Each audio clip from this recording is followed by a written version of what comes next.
Hey there everyone, Lord Frigid here with another round of Aether Raids gameplay. This time we are in Astra season, kicking things off with the Dragon Wagon against a Caveline. I went for a rather aggressive enemy phase approach here, making sure to break the block on the right hand side to ensure that Sigurd wins the distance check over Mirabilis for the right to refresh Lysithea.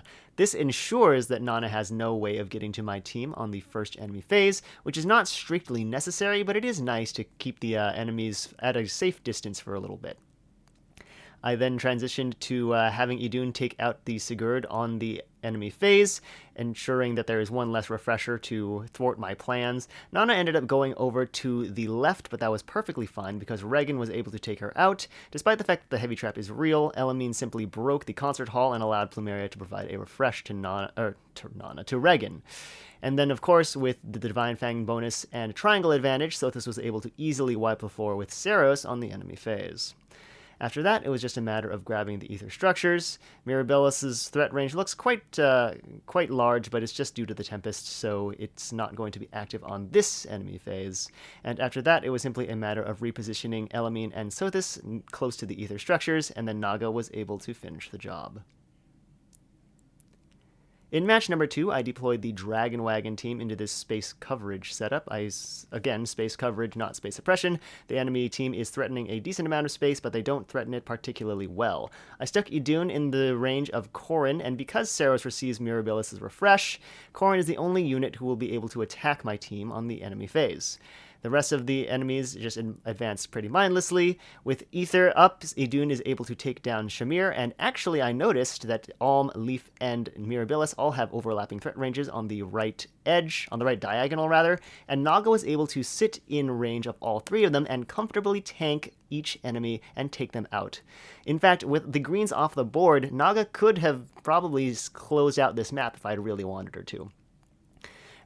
Instead, I had Idunn take out the Saros, which he was able to do with the power of Dragon Effectiveness, and the fact that 70 HP is unaffected by all levels of Hex Trap. And after confirming that Idunn would go down to Naga, I did that to close out the game. In match number 3, I deployed the Corrin Turbo raiding party. I kicked things off by breaking a bunch of structures on the right-hand side and setting up for a breakage of the Ether Fountain. And what that does is it takes full advantage of the fact that Mirabilis gets warp power from Catria's Wedding Bell Axe. She is then forced to warp over to Sarah to provide a refresh, and that also exposes her to an attack from Corrin. I did have a bit of an oversight, I guess is what you would call it. It's not really a mistake, technically. I probably could have maneuvered into a position where I could also have taken out the Sarah. Instead, I only took out Mirabilis, and that made it possible for Legyarn to go 2 down, 1 right, and then Sarah could have warped and taken out Corrin. Of course, Legyarn's target was actually Plumeria, so she went over to the left instead of the right, but it was still a bit of a near miss, is what I would call it.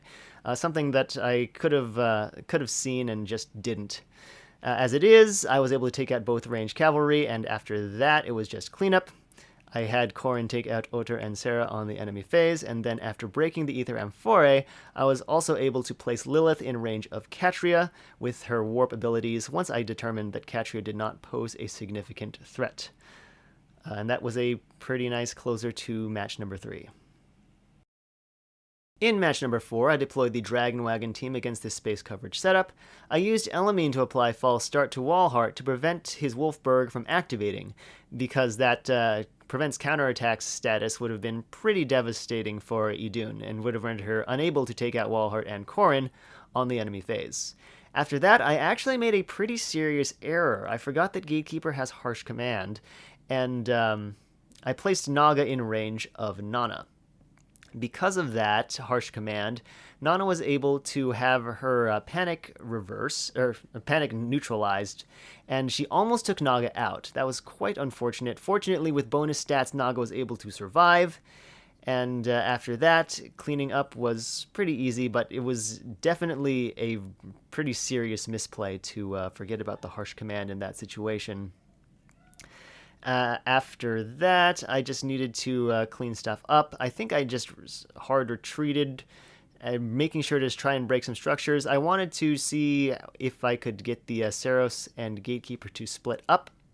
Unfortunately, because of the panic manner, Gatekeeper was forced to provide harsh command to Seros, and what I ended up doing was approaching the Ether Fountain, but placing Regan in range of Gatekeeper so that he would go after her instead. And then after that, it was just a matter of breaking that Ether Fountain, and with no structures near him, Gatekeeper was unable to prevent Regan's follow-up attack, and she took him out. For match number 5, I deployed the Dragon Wagon again against this... I guess I'll call this a prison setup. That's probably the closest thing to what it is. I set up Naga to be able to fight Leaf on the enemy phase. Due to the assist loadouts on the enemies, there was no way for Naga to be threatened by anyone other than Leaf. After that, it was just a matter of marching my units up into the enemy's face and not dying horrible, painful deaths. That was pretty easy to accomplish just by making sure that nobody had to deal with too much color disadvantage at once. And of course the dragons are quite tanky themselves, so no real threat to the other units. I had Regan go up the left-hand side while all this fighting was going on, so I could go ahead and grab that Ether Fountain and also have Edelgard start moving. Kind of important to note here, again, that Idunn is able to resist all levels of Hex Trap because she has 70 HP. I think the maximum Hex Trap level only prevents, or only removes the action from units with 65 or less HP. And then, of course, Idunn was able to take out Edelgard on the enemy phase. For match number 6, I deployed a newer Gale Force Blitz type team. I actually ended up kicking things off with a enemy phase bait and counterattack type of strategy, which I think was a mistake. I mean, mistake is pretty relative. I think it would have been a lot easier if I had gone with a more player phase style initiation. I'm actually going to go ahead and demonstrate what I should have done once I conclude this. Once I conclude commentary for this match. So what I ended up doing, again, was bait and counterattack, baited out the Nana on the enemy phase, and then decided to try and have Edelgard take out a bunch of enemies. What really threw a wrench in the works was Catria's Wedding Bell Axe. I didn't take it offline with false start for the second turn, which made things a whole lot more complicated. And I basically spent the rest of the map trying to not die a horrible, painful death to warping 2 range attackers. Fortunately, Felix was not able to take down the Edelgard, despite the fact that she had already been slightly weakened, and I was able to close things out. But yeah, that could have gotten a lot messier. I did need to have Yuri take a couple hits from the enemy Mirabilis, while I went to take out the ether structures on the left-hand side of the map. But besides that, it was, well, it worked. That's all I'll say here. It was not pretty, but it did work. And here we have a demonstration of what I think I should have done on that map. I mocked this up using my own units. And essentially what I'm going to do here is break a bunch of the structures on the left-hand side and set up a player phase initiation on turn 2. And you'll probably be able to see why I think this is better. So I would kick things off by smiting Edelgard straight up, and then repositioning her over to the right with Regan. That allows Edelgard to go up and take down both Thrasir and Mirabilis on the player phase, and simply retreat to safety afterward. And you can probably already see how this is just significantly cleaner with no refresher and a very strong range attacker out of the way. So that's what I think I should have done. Oh well.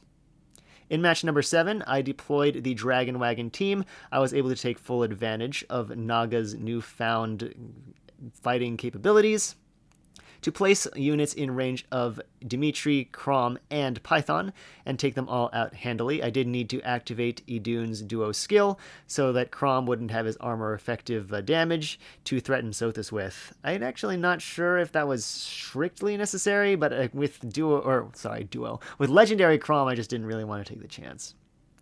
After that, it was just a matter of hiding behind Idunn for a while the enemies just kind of attacked her and failed to break through because it's Idunn. And after that, I believe what I did was I took out Leaf and then had Naga finish the job by attacking Mirabilis. For the 8th and final match, I deployed the Edelgard Gale Force team against this 7th slot trap.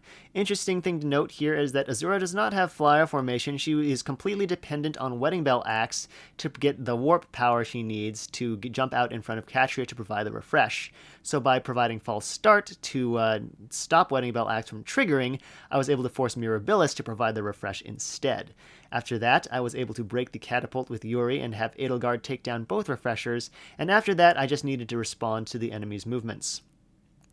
I think what ended up happening was Corrin found her way all the way over to the right-hand side to provide a rally to Catria, and after that I was able to take her out, and then one foul play later I also took out the Catria. I actually tried to set Edelgard up to take a hit on the enemy phase from Seros, anticipating that Dogger would move in such a way as to provide the Pathfinder bonus. But Dogger actually moved straight to the right, so no Pathfinder for Seros, and I just had to take out Edelgard. Sorry, not Edelgard. Take out Seros with Edelgard on the next player phase. No big deal, just a bit unfortunate that I wasn't able to take care of it sooner. And then, to finish things off, I was able to have Yuri take out the Ether Fountain, and then smite Edelgard up to deal with the Dogger. And that is it. I hope you all enjoyed this entry of Ether 8's gameplay. I myself really enjoyed the remixed Naga and the life that breathed into the Dragon Wagon team. Not that that team was becoming ineffective in any way, but it was very nice to have another combat-capable unit. I mean, she was relatively combat-capable previously, but this just brings it to whole new levels, especially being able to drop speed tactic for Iot's shield, and also giving guaranteed follow-up attacks on the player phase to my armors is really, really nice.